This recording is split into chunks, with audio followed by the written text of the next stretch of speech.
धर्मनगरी कुरुक्षेत्र में एक वारदात ने सनसनी फैला दी।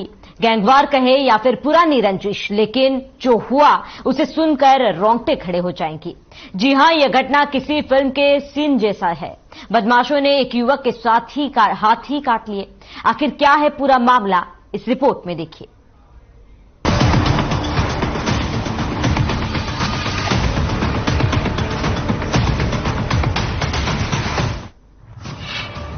धर्मनगरी में एक बार फिर हुआ अधर्म। कुरुक्षेत्र में हुआ हाथ काटने का जुर्म। पेश है शोले फिल्म की एक नई कहानी। वही फिल्मी अंदाज और एक नई वारदात, मानो अपराधियों ने किसी फिल्म के डायरेक्टर के लिए एक नई कहानी लिख दी हो। कहानी को शोले फिल्म से मिलती जुलती है। पुरानी रंजिश एक युवक के लिए इतनी भारी पड़ गई कि उसे हाथ से हाथ धोना पड़ गया। लीजिए सुनिए दर्द की एक और नई कहानी। धर्मनगरी में एक युवक के हाथ काटकर अपने साथ ले जाने वाले 2 आरोपियों को पुलिस ने गिरफ्तार करने में कामयाबी हासिल की है। आरोपियों के तार कहां से जुड़े हैं, सुनकर आप भी सहम जाएंगे। आरोपी लॉरेंस बिश्नोई गैंग के गुर्गे बताए जा रहे हैं। पुलिस के अनुसार इस मामले में 8 लोग शामिल हैं। कुछ लोग फिलहाल जेल में बंद हैं। पुलिस का दावा है कि अन्य आरोपियों को भी जल्द गिरफ्तार कर लिया जाएगा।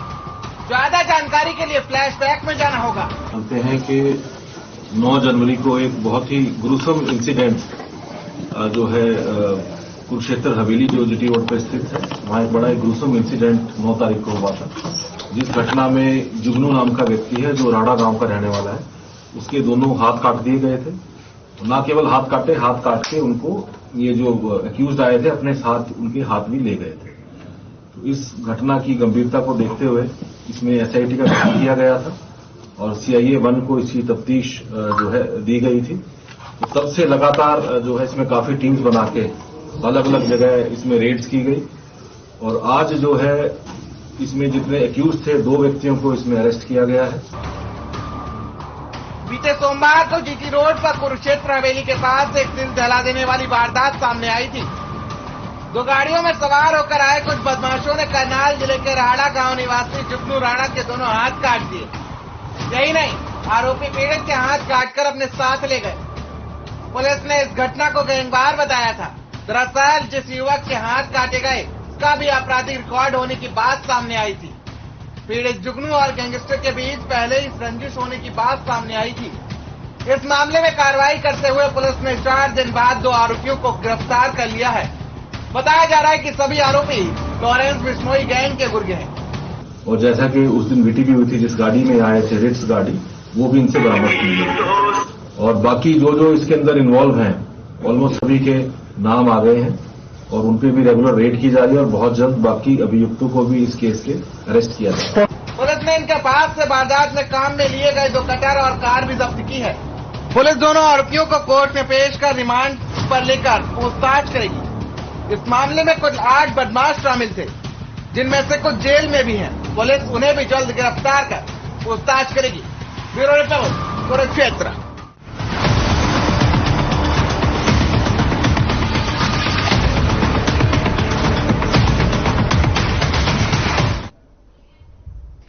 जलेबी बाबा, वो नाम जिसने तंत्र मंत्र की विद्या के नाम पर महिलाओं के साथ वो किया जिसने समस्त बाबा समाज को कलंकित कर दिया। धर्म के नाम पर अधर्म की वो कहानी फतेहाबाद की है। आखिर कैसे एक जलेबी बेचने वाला बन बैठा जलेबी बाबा, इस रिपोर्ट को देखिए।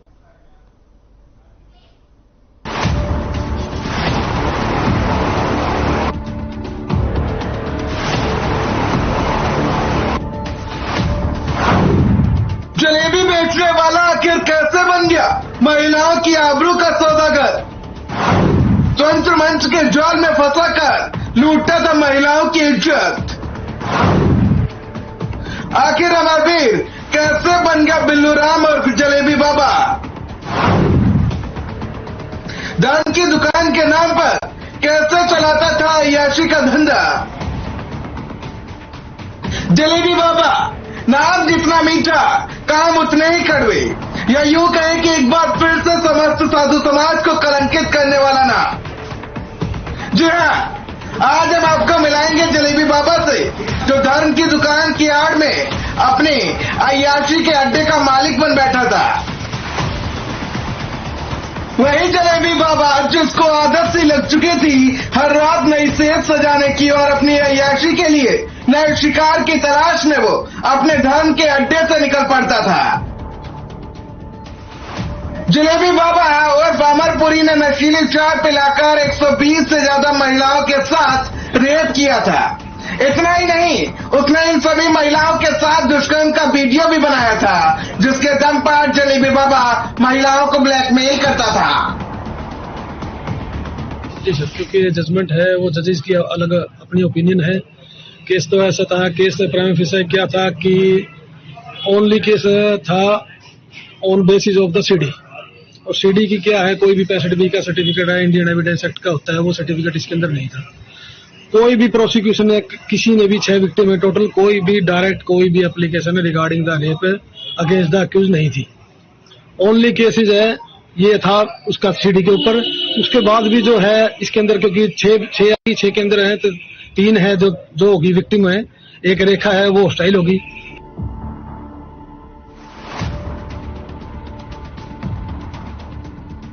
जलेबी बाबा की करतूतें ऐसी जिन्हें सुनकर कलेजा कांप जाए।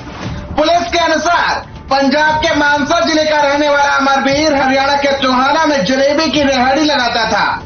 कारोबार अच्छा चलने लगा था और उसकी खूब तरक्की हुई। इस दौरान उसकी पत्नी की मौत हो गई। कहा जाता है कि पत्नी की मौत के बाद अमरवीर किसी तांत्रिक के संपर्क में आया था। पंजाब से आए इस तांत्रिक को अमरवीर ने अपना गुरु मान लिया और उससे तंत्र मंत्र की विद्या सीखी। उसके बाद अमरवीर कब जलेबी की रेहड़ी से जलेबी बाबा बन गया पता ही नहीं चला। एक और पाखंडी बाबा की खुली पोल। जलेबी बाबा की करतूतों का पता ढोल अब जेल की सलाखों में कटेगी बाबा की हर रात। अब बाबा की दुकान जेल में चलेगी। जलेबी बाबा जेल में चलेगा जलेबी।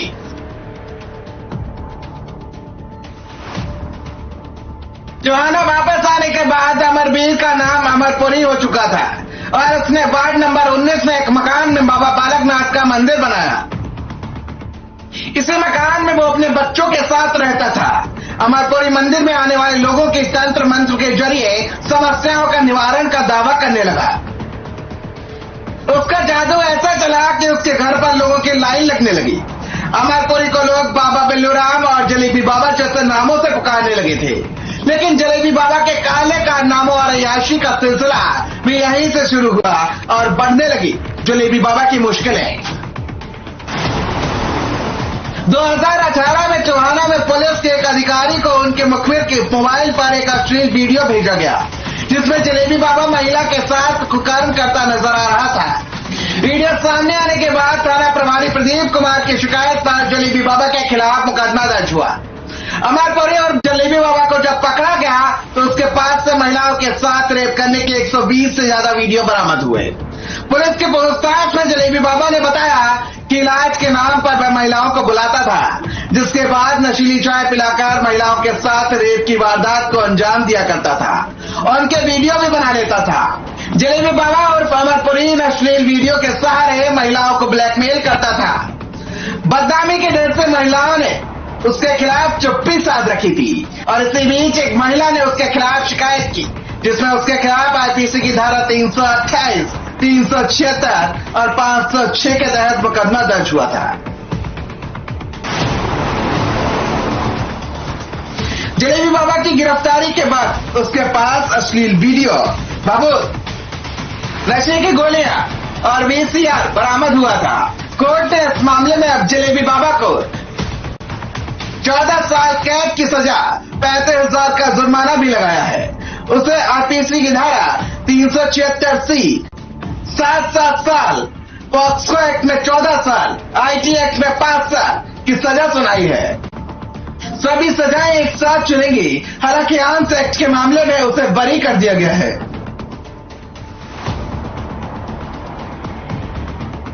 मामले में 6 पीड़िताओं ने कोर्ट में बतौर विक्टिम पेश होकर बाबा की करतूतों का पर्दाफाश किया है। बाबा अमरपुरी और जलेबी बाबा को 5 जनवरी को कोर्ट ने दोषी करार दिया था। 6 जनवरी को सजा पर बहस के बाद 9 जनवरी को सजा के ऐलान के लिए तारीख तय कर दी गई थी। 9 जनवरी को भी सजा पर बहस हुई थी, लेकिन 10 जनवरी को कोर्ट ने फैसला सुना दिया और इस दौरान कोर्ट में बाबा जमकर रोया। जज के सामने रहम की अपील करता रहा, लेकिन वो कहते हैं ना एक दिन ऊपर वाला इंसाफ जरूर करता है। और शायद अमरपुरी और जलेबी बाबा को उसके गुनाहों की सजा मिलनी शुरू हो चुकी थी। अब जलेबी बाबा को दुकान जेल में ही चलानी पड़ेगी और अपने गुनाहों का हिसाब देना पड़ेगा। फतेहाबाद से रमेश ढाका की खास रिपोर्ट।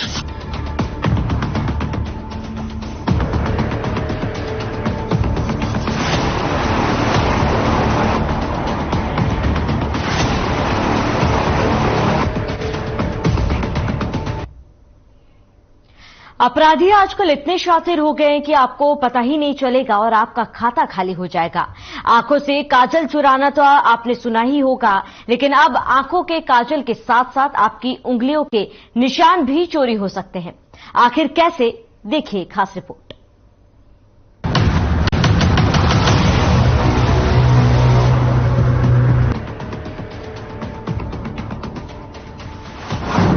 साहब, हम लूट गए, बर्बाद हो गए। हमें तो पता ही नहीं चला कब हमारा खाता खाली हो गया। ऑनलाइन फ्रॉड की एक नई कहानी, 10 दिन में खाता कर दिया खाली। देखिए, सुनिए, समझिए और हो जाइए सावधान। आंखों के नीचे से काजल चुराने के साथ साथ पता नहीं कब आपकी उंगलियों के निशान चोरी हो जाएं, पता ही नहीं चलेगा। सोचिए मत, हैरानी में भी मत पड़िए, क्योंकि जिस वारदात से आपको रूबरू कराने जा रहे हैं वो आपको सोच में डाल देगी और उंगलियों के निशान के साथ साथ आपका खाता भी खाली हो सकता है। जी हाँ, भिवानी में कुछ ऐसा ही हुआ और एक महिला के होश उड़ गए। ना ओटीपी की जरूरत, ना ही खाता धारक की, बस जरूरत है तो शातिर दिमाग की। जी हाँ, इसे कहते हैं एपीएस फ्रॉड।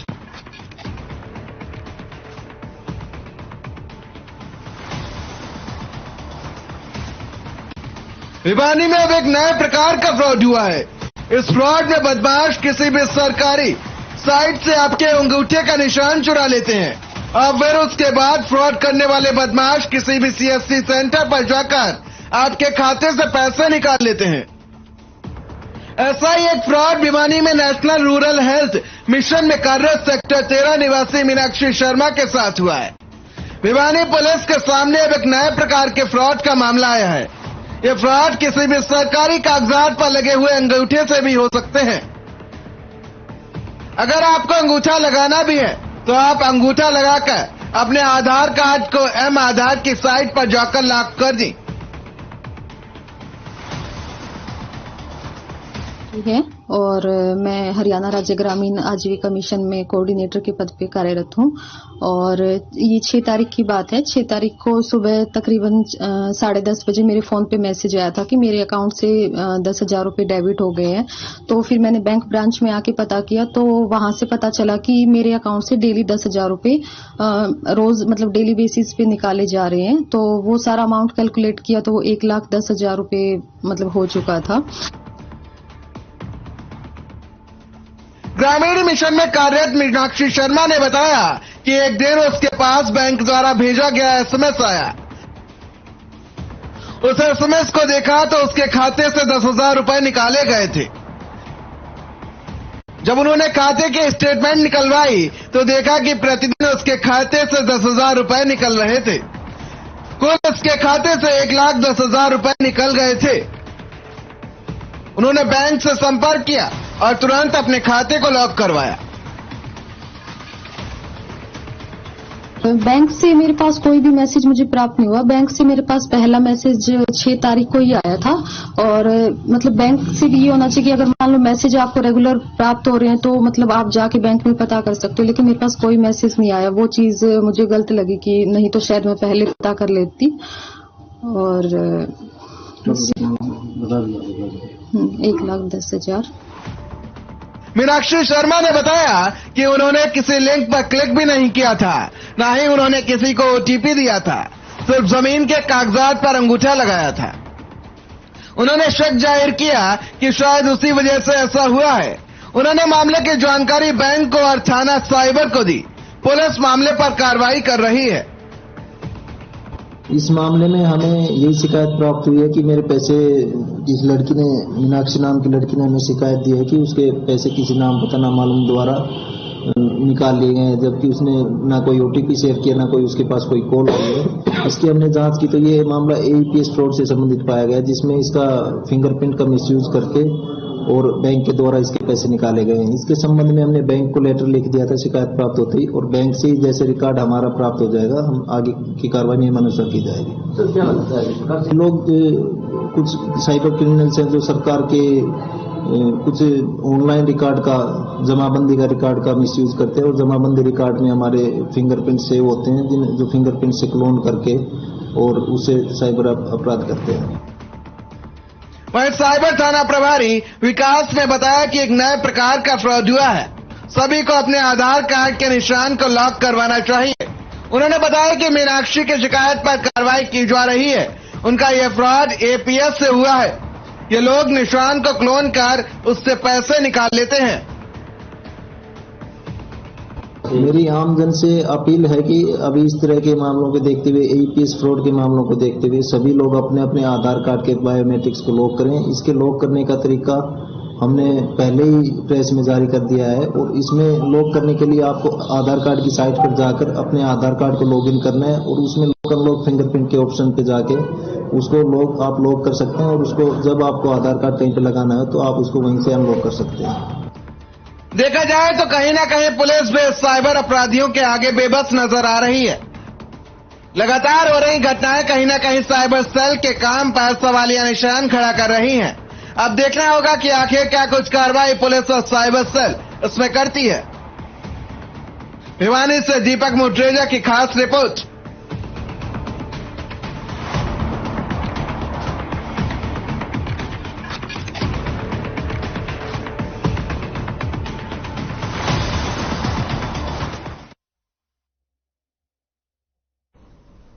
रेवाड़ी पुलिस ने ऐसे शातिर बदमाशों को गिरफ्तार किया है जो फिरौती और रंगदारी के लिए व्यापारियों में खौफ पैदा करना चाहते हैं,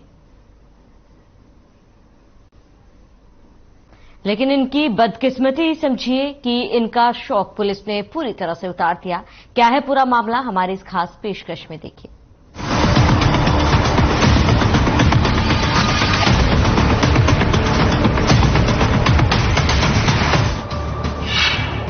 फिरौती के लिए व्यापारी को पीटा, लाठी डंडों से ताबड़तोड़ हमला, खौफ पैदा कर पैसे वसूलने की कोशिश,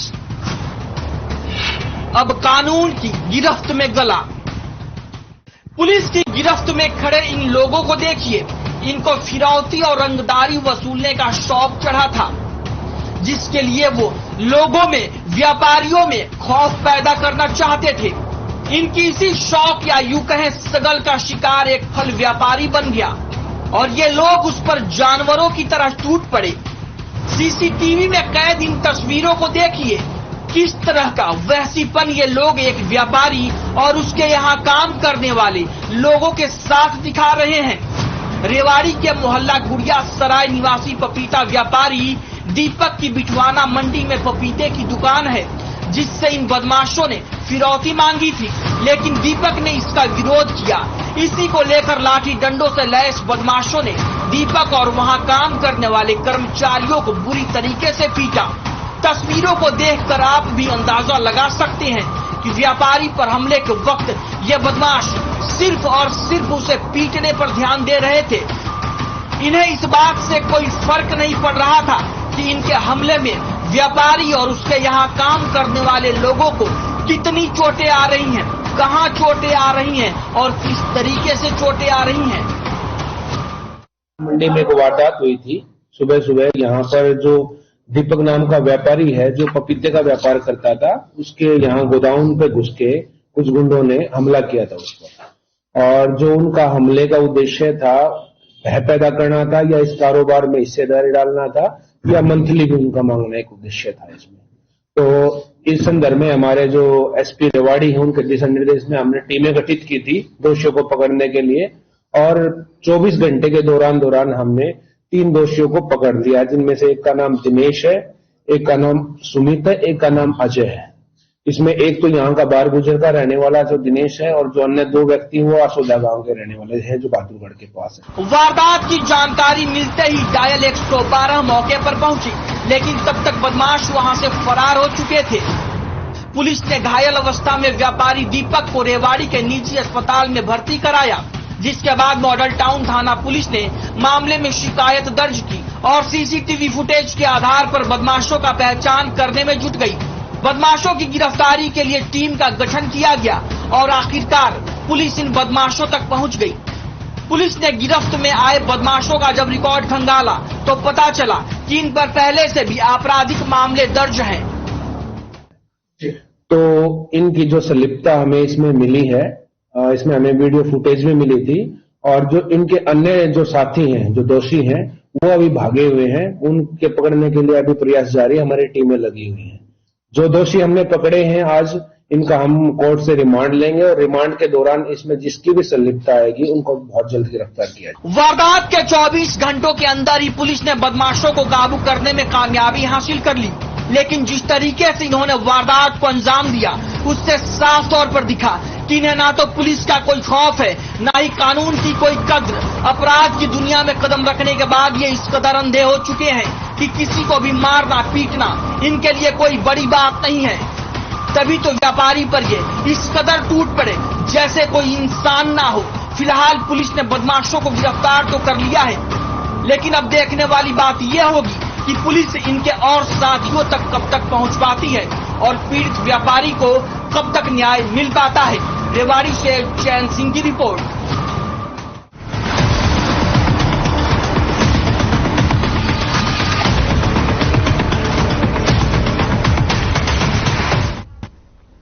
तो देखा आपने किस तरह से बदमाश अपराध की वारदातों को अंजाम देते हैं और फरार हो जाते हैं। लेकिन कहते हैं ना कि अपराध की उम्र ज्यादा लंबी नहीं होती और कानून के हाथ इतने लंबे होते हैं जो बदमाशों की गिरबान तक पहुंच जाती है। फिलहाल अपराध की इन सच्ची तस्वीरों में मेरे साथ इतना ही। मुझे दीजिए इजाजत। नमस्कार।